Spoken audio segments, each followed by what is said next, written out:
Assalamualaikum warahmatullahi wabarakatuh. Selamat sore. Kali ini kami akan mempresentasikan mengenai proyek akhir untuk mata kuliah SSD dengan judul Penerapan Algoritma Artificial Neural Network untuk Klasifikasi Stadium Kanker Baru berdasarkan Data Medis. Next. Terdiri dari anggota Benaya, Agustina Simatupang, M. Sultan Arkan, Rizkia Sefira Banisa, dan saya sendiri, Yuniar. Next.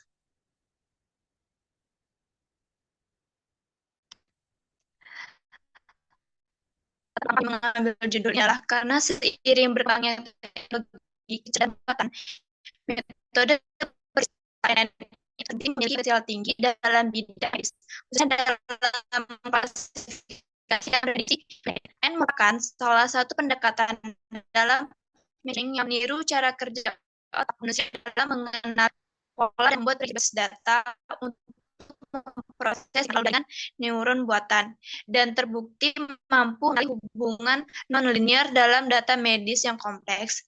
ANN juga memiliki kemampuan untuk mengenali pada kompleks dan melakukan klasifikasi berdasarkan sejumlah besar variabel input, seperti data hasil laboratorium, citra medis, dan rekam medis elektronik. Penelitian ini bertujuan untuk mengevaluasi performa algoritma ANN dalam mengklasifikasikan stadium kanker paru-paru berdasarkan data medis, serta mengkaji kontribusinya dalam mendukung sistem pendukung keputusan klinis di bidang onkologi. Dengan pendekatan ini, diharapkan sistem klasifikasi yang dikembangkan mampu membantu tenaga medis dalam menentukan tahap penyakit secara lebih akurat dari penelitian sebelumnya, berdasarkan data klinis dan radiologis, sehingga peluang keberhasilan pengobatan dapat meningkat. Next.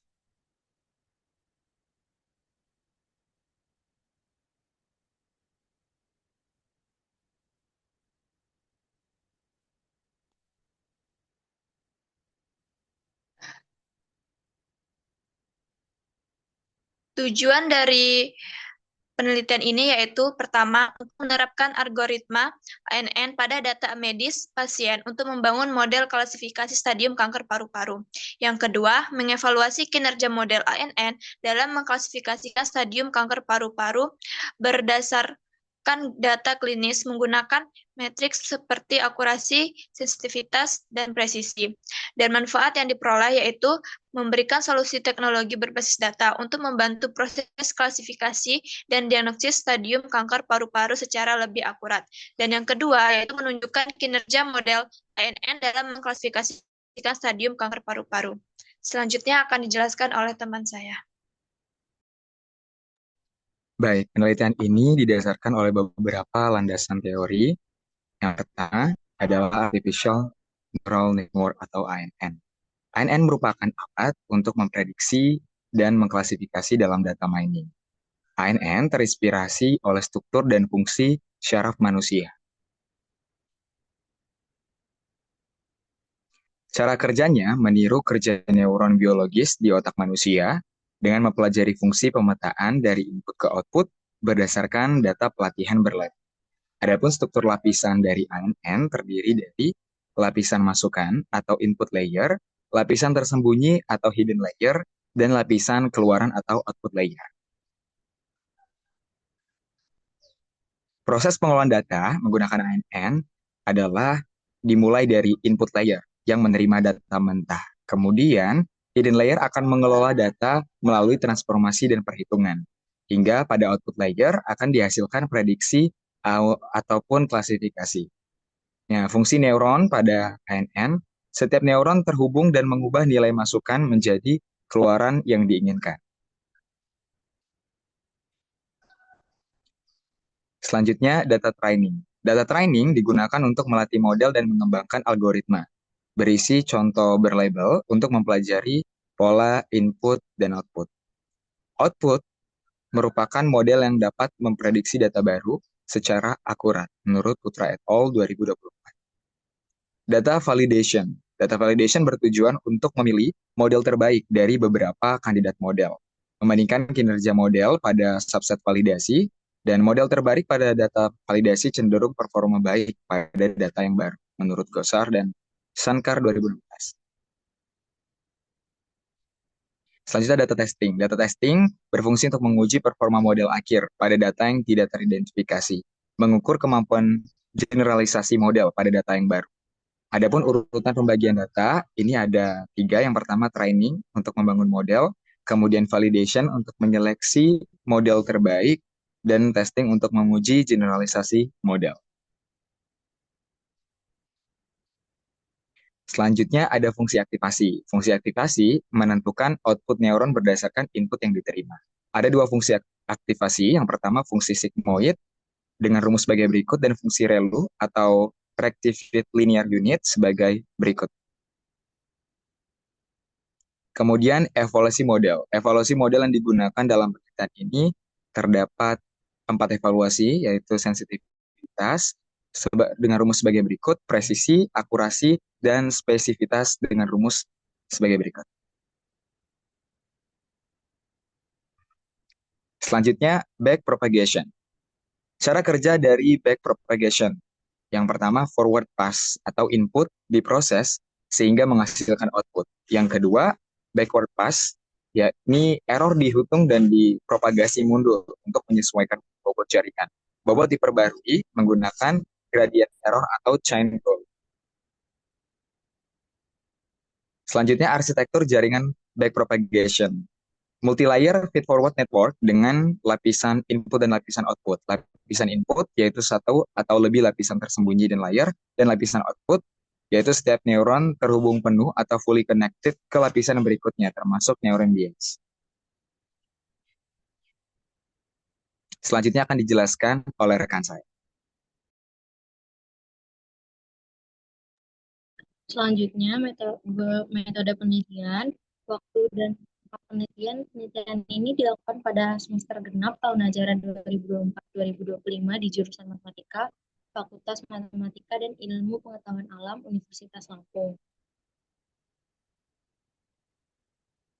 Data yang digunakan pada penelitian ini diperoleh dari website Lung Cancer Data, dataset by Cancer Data HP dari Data World.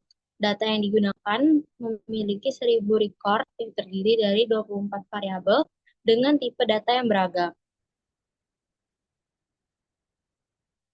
Selanjutnya, metodologi penelitian yang dilakukan pada proyek kali ini adalah yang pertama menginput data, yang kedua pemrosesan data, yang ketiga membagi model atau splitting data, yang keempat membagi model, yang kelima evaluasi model, dan yang terakhir membuat kesimpulan dan rekomendasi.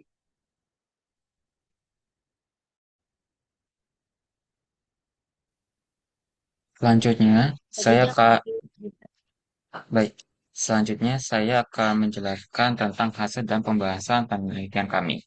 Sebelum kita memulai pada analisis utama, alangkah baiknya dilakukan pemrosesan data atau data preprocessing. Data preprocessing yang kami lakukan adalah memeriksa data hilang atau missing value pada suatu data. Nah, gunanya dalam tahap ini adalah mendeteksi dan menangani nilai-nilai yang hilang. Karena nilai-nilai yang hilang menyebabkan bias atau menurunnya akurasi model. Data yang hilang dapat diketahui melalui visualisasi menggunakan heatmap seperti pada gambar di sebelah. Nah, pada gambar ini terlihat bahwa tidak ada kotak warna terang, sehingga pada data yang kami gunakan tidak ada missing value. Dengan demikian, data yang kami gunakan aman dari missing value.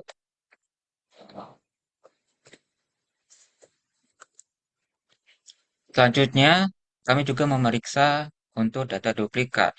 Tujuan utama dari memeriksa data duplikat adalah untuk memastikan bahwa setiap record atau baris dalam dataset unik dan tidak ada duplikasi yang tidak disengaja. Keberadaan data duplikat dapat menyebabkan hasil analisis menjadi tidak akurat dan dapat menimbulkan bias dalam pembangunan model. Risiko kesalahan dapat dikurangi dan kualitas data secara keseluruhan dapat ditingkatkan dengan mengidentifikasi dan menghapus data duplikat. Proses ini melibatkan pencarian barisan identik dalam dataset, baik secara keseluruhan maupun berdasarkan subset kolom tersebut. Nah, berdasarkan hasil pencarian kami, untuk data duplikat tidak ada, sehingga data yang kami gunakan adalah data yang unik. Selanjutnya adalah memeriksa keseimbangan data. Nah, dalam penelitian ini kami memeriksa frekuensi dari masing-masing tingkatan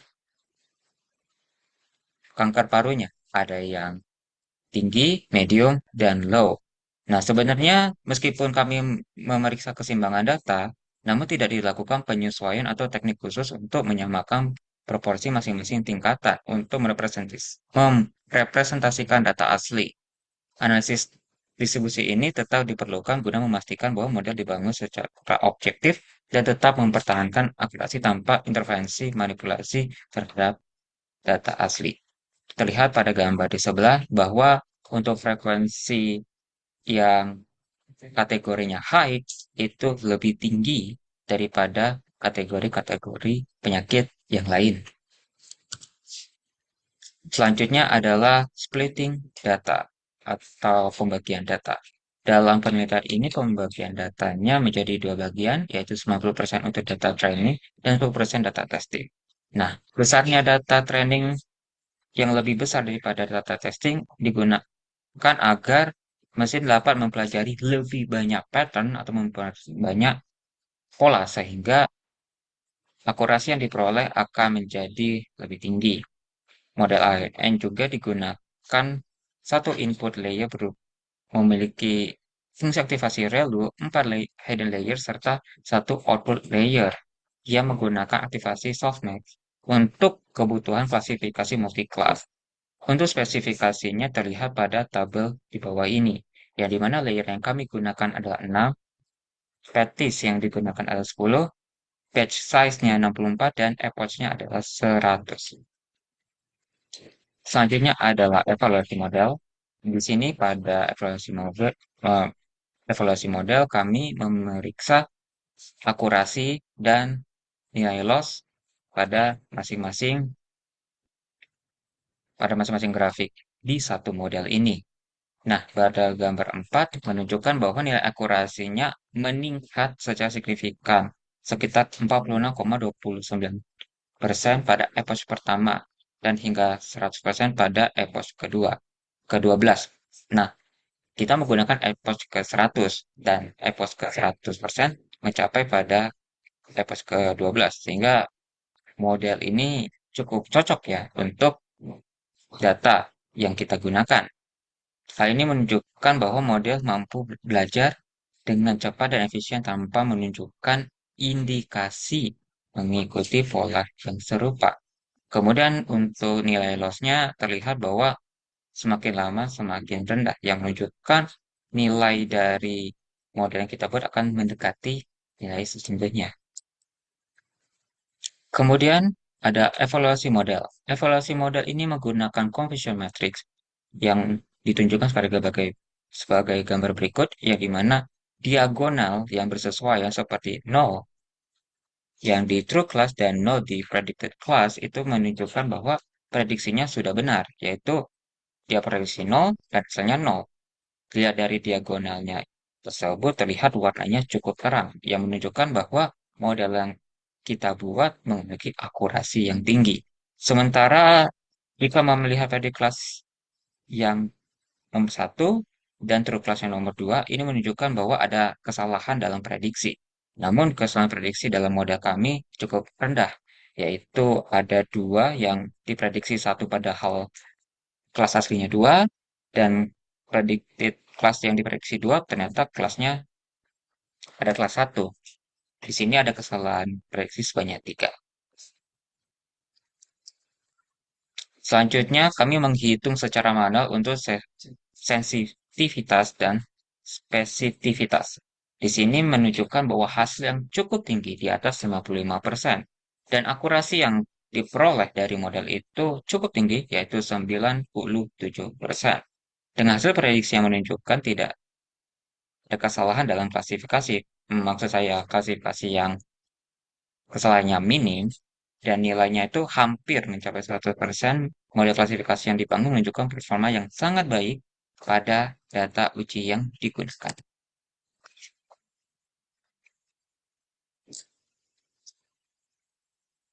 Baik, berikutnya kesimpulan. Berdasarkan hasil penelitian yang telah dilakukan, dapat disimpulkan bahwa model klasifikasi yang dibangun menggunakan arsitektur jaringan saraf tiruan atau artificial neural network mampu mengklasifikasikan tingkat kronisitas dengan sangat baik. Model ini terdiri dari beberapa lapisan tersembunyi dengan fungsi aktivasi relu dan lapisan output dengan aktivasi softmax, serta dioptimalkan menggunakan algoritma Adam dan fungsi kerugian categorical cross entropy. Sebelum pelatihan model, dilakukan tahap pembersihan data yang mencakup penanganan missing values, outliers, serta normalisasi data untuk memastikan data dalam kondisi optimal. Setelah pelatihan, evaluasi menggunakan confusion matrix menunjukkan bahwa model mampu mengklasifikasikan seluruh sampel dengan benar tanpa kesalahan klasifikasi. Hal ini memperkuat dengan nilai sensitivitas dan spesifisitas yang mencapai 100% pada masing-masing kelas, high, low, dan medium, yang menunjukkan bahwa model memiliki kemampuan deteksi dan diskriminasi yang sangat tinggi. Dengan demikian, model ini terbukti efektif dalam mengenali pola-pola kompleks dalam data dan memberikan prediksi yang akurat sesuai dengan kondisi aktual. Hasil ini menunjukkan bahwa pendekatan klasifikasi menggunakan jaringan saraf tiruan dapat menjadi solusi yang andal untuk permasalahan klasifikasi tingkat kronisitas dalam dataset yang digunakan.